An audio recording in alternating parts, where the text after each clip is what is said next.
Hi everybody, welcome to Shivers. Happy July. Today I'm going to be breaking down my top 10 favorite summertime slasher movies.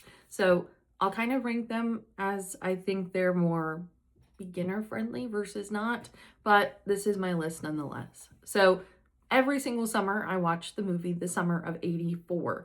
That is by far my favorite summertime sort of slasher movie. This came out in 2018, so it's a little bit more recent than you would expect, but I think it's just a really great story, a really great cast.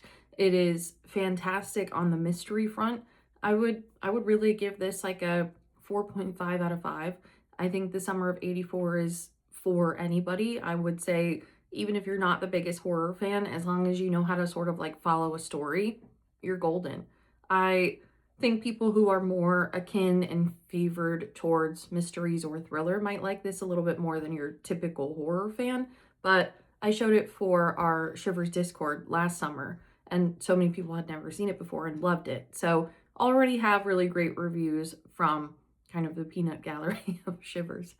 So second, I would go Shark Night. Shark Night came out in 2011. I went to the movies to go see this back in the day, and I think it's just really cheesy fun. I watched it about a month ago as almost like a refresher, and it's very, very bad.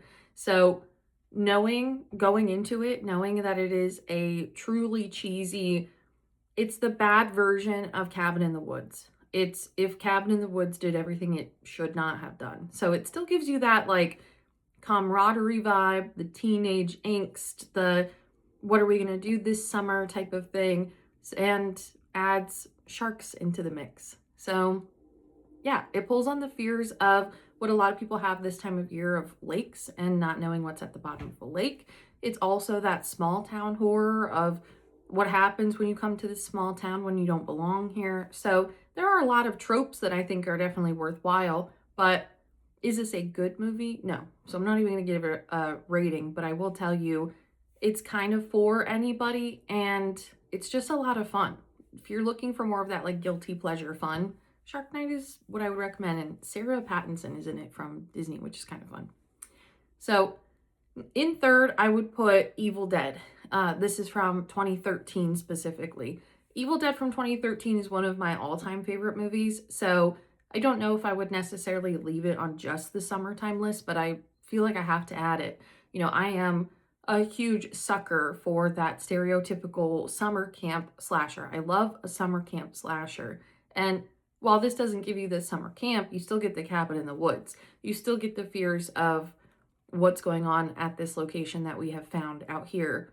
Plus, the great sort of story behind our main character in this version of Evil Dead.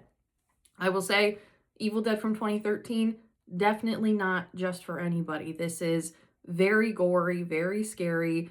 One of the reasons why I would list it as one of my all-time favorite movies is because it's so gory and scary. And I would almost put Cabin Fever on this list in place of Evil Dead from 2013, but Cabin Fever to me is just like a little bit too far in terms of the gore, which again, I still enjoy from a makeup perspective and have an appreciation for, but I'd give the edge to Evil Dead from 2013. And this gets a 5 out of 5. I absolutely adore this movie. I love this movie. So, next up, another sort of guilty pleasure. In fourth place is House of Wax from 2005. The original House of Wax with Vincent Price is absolutely phenomenal, but definitely more of a Halloween classic movie. Whereas House of Wax from 2005 has Paris Hilton. It is really pulling from, I would say, an interesting collective cast. We have Chad Michael Murray in this movie too. But I really like it. I know it doesn't have very great reviews. I think it's because it's a little bit more cheesy, because they could kind of just like leave. But every single time I watch House of Wax, I really do enjoy it. And I recommend it to anybody. I think there are maybe some like disturbing topics, but outside of that, I would probably show it to like horror adjacent. In terms of a review for House of Wax, you know, you have your group of teens that are finding this lost, abandoned, basically ghost town, not really ghost town. And that trope is perfect. So I'm going to go ahead and give House of Wax a 4 out of 5. A controversial rating, but I really do enjoy it. Again, it's not nearly as bad as Shark Night. Shark Night is just truly guilty pleasure fun, but House of Wax, if you go into it knowing that this is going to be like a bunch of stupid teenagers, but a very entertaining story, you're going to have a great time. So after House of Wax, then I will put Friday the 13th. Friday the 13th, the original from 1980. I also like the Jared Padalecki version, but it's a little more like romantically cheesy for me. I really love the beginning of that newer version. It's whatever the most recent Friday the 13th is. We have all of these teens that are going to look for this like pot farm, and they find it, and it's like adjacent to Camp Crystal Lake. So it's a fun modern play, in my opinion, of that. And I love, again, the whole beginning sequence of the most recent. I think it's just fantastic. But the original Friday the 13th is just, it's such a staple, and it's such a great movie. It is the summertime movie, basically, for horror. Kind of piggybacking off of that is Sleepaway Camp. Sleepaway Camp came out in 1983. Also, just a true staple classic horror movie for summer. And for Friday the 13th, in terms of a rating, I would probably give it like a, maybe a 3.9, a 4 out of 5. I really do enjoy Friday the 13th. I think it's one of the great ones. It's just a little lackluster for me in terms of like everything that they could do. But for Sleepaway Camp, to me, this is so innovative for the time, but it also shows me how much Insidious has completely stolen the entire idea of Parker Crane. Go watch both of those movies back to back, and you will see James Wan is a thief of Sleepaway Camp. So Sleepaway Camp, I think, pulls off one of the best twists. Now it's very well known because of the internet, but if you were to imagine going to the theater back in the day, or if you did go to the theater back in the day and see this just completely blind, I mean, there's no way that you would guess exactly what's going on here. So I think that's so telling for the story. I think it's so telling for the movie that they're able to pull that off. And so, yeah, I gotta give Sleepaway Camp like a 4-2. I think it's really good. I think that Angela's shyness throughout the whole movie gets kind of irritating, but other than that, those teens absolutely get what they deserve. So after Sleepaway Camp, I have Fear Street from 2021. This is this 1978 version. This is 5 out of 5. I absolutely love the Fear Street trilogy. The more recent one, the prom night one, I think kind of was a little lackluster, but Fear Street 1978 is just, I mean, it's just so good. It's a perfect encapsulation of everything that I would want to see in a summertime slasher. It's a take no prisoners approach. It is, you have no idea how much we can push on the gas because we haven't done it completely yet. So you're in for surprise after surprise for a relatively simple story, but a simple story that is part of a 3-part trilogy. I love that. I absolutely love it. I just think it's so good. So Fear Street from 1978, 5 out of 5. It is, it's only on Netflix, so that is a little bit of a blah thing, but definitely if you want any even remotely amazing summertime vibes, there you go. So after that, I have, now is where we get into interesting territory. I would also say that Friday the 13th, Sleepaway Camp, probably good for just about anybody. Fear Street has some gory kills and effects. So, if you're somebody who doesn't really like gore, maybe not Fear Street. But the rest of these, definitely not for your stereotypical, like, basic horror fan. And I say that as more of a warning, not as like a humble brag. But what I have in 8th place is a movie called The Farm. This is from 2018. This is the idea of animals and humans switching places, and all of these people who are coming into this town, what's actually going on at this town, will they ever leave? There are these like funky rules about animals, and if you're sort of caught eating animals, what's going to happen to you? So very much rule, consequence, cause, effect type of movie, but it gives that same, like, we're lost in this little small town in the summer and what's going to happen here, and they certainly find out. I used to be a giant fan of The Walking Dead, and one of my favorite episodes was when they finally got to Terminus.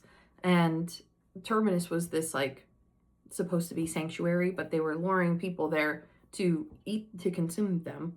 And the way that they go down this, like, slaughter line of people in Terminus, I'm so disappointed that they did not explore Terminus as an episode or as a location more than that, because in my opinion they were working with gold. And even the guy who was, like, in charge of Terminus was just such a great actor, a great character. I think it was such a missed opportunity. But to me, I bring that up because this movie reminds me of what Terminus could have become. So hopefully that's not too many spoilers. In terms of a rating, this is not necessarily a good movie. The acting is not the best, but, you know, maybe I'll give it like a 3.5. I think that it's one of those that, you know, see it through, see what's going to actually happen, and also test your own tolerance.